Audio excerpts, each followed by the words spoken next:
Champawat vlog के दूसरे episode में आप सब लोगों का स्वागत है। दोस्तों, आज मैं निकल पड़ा हूँ उत्तराखंड के कुमाऊँ क्षेत्र के चंपावत डिस्ट्रिक्ट हेडक्वार्टर से लगभग 13 किलोमीटर की दूरी पर स्थित लोहाघाट नगर की ओर, जहाँ पर मैं एक्सप्लोर करने वाला हूँ दो ऐसी जगहों को जो प्राकृतिक सुंदरता के साथ साथ ऐतिहासिक महत्व भी रखती हैं। तो देवदार व चीड़ के वनों के बीच से निकलते हुए NH9 से होकर मैं पहुंचा लोहाघाट और सीधे निकल पड़ा लोहाघाट नगर से सिर्फ 2 किलोमीटर की दूरी पर तथा लोहाघाट देवीधुरा हल्द्वानी मोटर मार्ग पर पड़ने वाले कोली ढेक नाम के गांव में। और यहीं पर है देवदार के वनों से लगी हुई तथा अत्यंत मनमोहक नैसर्गिक सुंदरता वाली कोली झील। कोली ढेक झील की बात करें तो यह एक मानव निर्मित झील है जो लोहावती नदी पर बनाई गई है। इसकी औसत लंबाई 1.5 किलोमीटर, चौड़ाई 100 मीटर है। इसके निर्माण की स्वीकृति 2006 में ही मिल चुकी थी, परंतु इसका निर्माण 2022 के आसपास ही पूरा हो सका।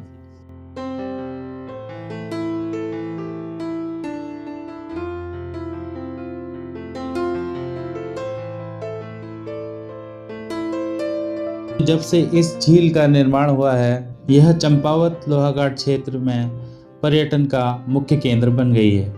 बोटिंग और अन्य वाटर एक्टिविटीज के शुरू होने के बाद तो पर्यटन को बढ़ावा मिलने के साथ साथ स्थानीय लोगों को रोजगार भी मिलने लगा है।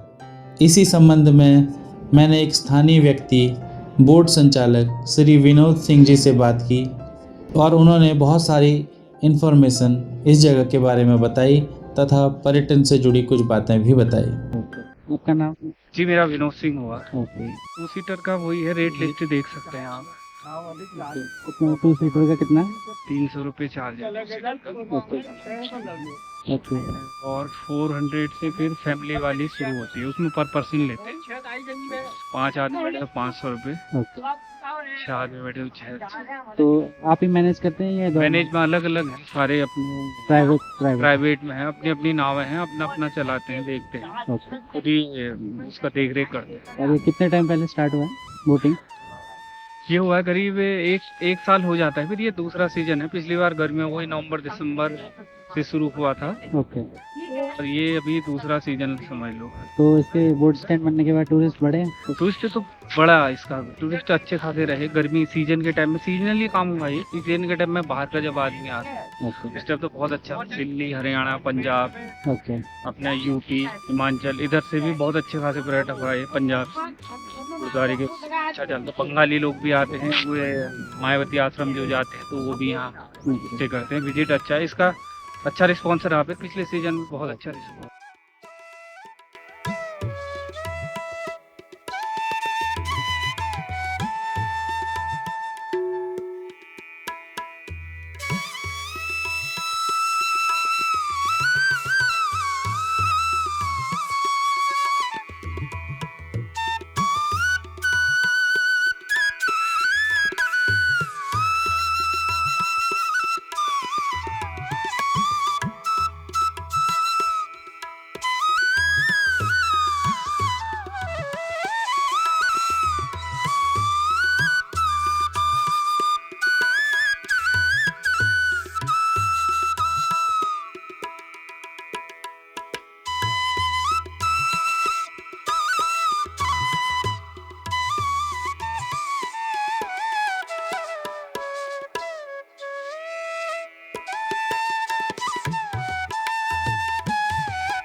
कोली ढेक झील में बोटिंग और मनमोहक नज़ारों का आनंद लेने के बाद अब समय था मेरे अगले डेस्टिनेशन बाणासुर का किला की ओर प्रस्थान करने का, जो कि लोहाघाट देवीधुरा मोटर मार्ग में ही कोली ढेक गांव से लगभग 8 किलोमीटर की दूरी पर कर्णकरायत गांव में पड़ता है।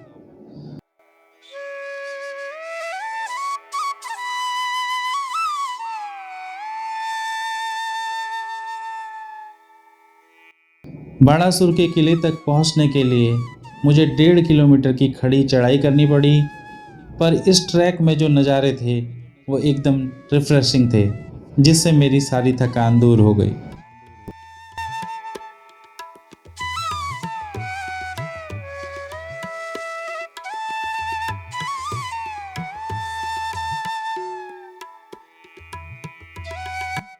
दोस्तों, मध्यकालीन युग का यह किला पौराणिक राजा बाली के 1000 भुजाओं वाले पुत्र बाणासुर की याद में बनाया गया था, जिसका कि भगवान कृष्ण ने वध किया था। पुराणों के अनुसार बाणासुर एक शक्तिशाली राजा था और भगवान शिव का अत्यंत बड़ा भक्त था। भगवान शिव ने उसकी भक्ति से प्रसन्न होकर उसे 1000 हाथों का वरदान दिया था।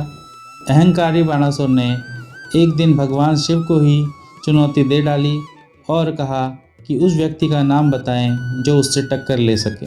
भगवान शिव ने उसे एक ध्वज स्तंभ दिया और कहा कि जिस दिन यह टूट जाएगा उसी दिन तुम्हारा प्रतिद्वंदी भी आ जाएगा। कई वर्षों बाद एक दिन जब बाणासुर अपने राज्य का चक्कर लगा रहा था तो उसने देखा कि ध्वज स्तंभ टूटा हुआ है।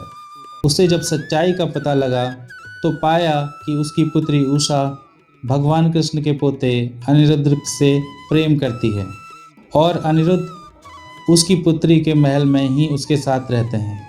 बाणासुर ने क्रोधित होकर अपनी पुत्री के महल पर ही हमला कर दिया। जब अनिरुद्ध ने बाणासुर से युद्ध किया तो उन्होंने अनिरुद्ध को ही कैद कर लिया। जब भगवान कृष्ण व उनके भाई बलराम जी को सच्चाई का पता लगा तो उन्होंने इसी क्षेत्र के प्राचीन नाम शौंतिपुर की ओर प्रस्थान किया। भगवान कृष्ण और बाणासुर के बीच एक भयानक युद्ध हुआ और बाणासुर का विनाश कर दिया। उसी बाणासुर की याद में यह किला बनाया गया है। वर्तमान की बात करें तो बाणासुर के इस किले से आसपास की चोटियों के साथ साथ लोहाघाट शहर को भी देखा जा सकता है। इस जगह की नैसर्गिक सुंदरता अद्वितीय है।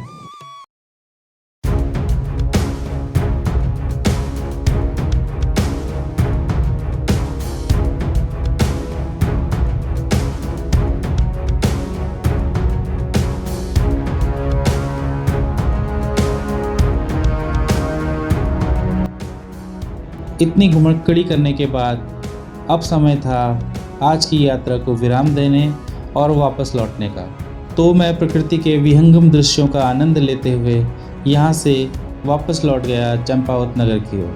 दोस्तों, वीडियो पसंद आई हो तो वीडियो को लाइक और शेयर करें तथा चैनल को सब्सक्राइब करें। अगली वीडियो के लिए बने रहें दी इटर्नल घुमक्कड़ डीजे के साथ।